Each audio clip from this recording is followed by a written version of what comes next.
അദ്ദേഹം വിളിച്ചെന്ന് പറഞ്ഞപ്പോൾ ഞാൻ അദ്ദേഹത്തെ തിരിച്ചു വിളിച്ചു. വളരെ കോഡിയലായിട്ട് സംസാരിച്ചു. അപ്പോൾ നമുക്ക് എപ്പോഴെങ്കിലും ഒന്ന് കാണണം എന്ന് പറഞ്ഞു. ഞാൻ പറഞ്ഞു ഉറപ്പായിട്ട് കാണാം. അത് കഴിഞ്ഞിട്ട് ആ ആഴ്ച ഞാൻ ബജറ്റ് അവതരിപ്പിക്കുന്ന ദിവസമാണ്. ഞാൻ ഇവിടെ നിന്ന് എങ്ങും പോയിട്ടില്ലല്ലോ, ഫുൾ ടൈം ഞാൻ നിൽക്കുകയാണ്. പക്ഷെ ബജറ്റ് അവതരിപ്പിക്കുന്നതിന് മുമ്പ് തന്നെയാണെന്ന് തോന്നുന്നു 2 ദിവസം കഴിഞ്ഞപ്പോൾ ഒരു യോഗത്തിൽ ഞാനിങ്ങനെ ഇത് കൊടുത്തില്ല എന്നും പറഞ്ഞു. അദ്ദേഹം പറഞ്ഞായിട്ട് ഞാൻ കണ്ടില്ല. അത് പച്ച കള്ളമാണ് പറഞ്ഞു. അനുമതി കൊടുത്തത് ഇതാണ്. ആദ്യത്തെ പ്രാവശ്യം പറഞ്ഞു എറണാകുളത്ത് വന്നാൽ കാണാം, എറണാകുളത്ത് ചെന്ന് കാണേണ്ടതല്ല എന്ന് ഞാൻ പ്രൈവറ്റ് സെക്രട്ടറിയോട് പറയുകയും ചെയ്തു. എന്നാൽ ഞാൻ പറയാം എന്ന് മന്ത്രിയോട് ചോദിച്ചിട്ട് പറയാം എന്ന് അയാൾ പറഞ്ഞതിന് ശേഷം മന്ത്രിയും വിളിച്ചിട്ടില്ല, അയാളും വിളിച്ചിട്ടില്ല. നമുക്ക് എന്താ എപ്പോഴാണ് സൗകര്യം, ഞാൻ ബഡ്ജറ്റിൻ്റെ തിരക്കിലാണ്, ഇതൊക്കെ പറയാമല്ലോ. അതൊന്നും പറഞ്ഞില്ല, വേറും കള്ളത്തിലാണ് പറയുന്നത്, ബാക്കിയല്ല.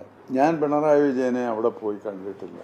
പക്ഷേ ഞാൻ പിണറായി വിജയനെ ഫോണിൽ വിളിച്ചാൽ അദ്ദേഹം ഫോൺ ഫ്രീ ആണെങ്കിൽ ഫോൺ ഉടനെ എടുക്കും, ഫ്രീ അല്ലെങ്കിൽ ഉടൻ തന്നെ മെസ്സേജ് അതേ തന്നെ വരും, ഉടനെ ഞാൻ വിളിക്കാമെന്ന് പറയും, തിരിച്ചു വിളിക്കുകയും ചെയ്യും. അതാണ് നമ്മുടെ അനുഭവം.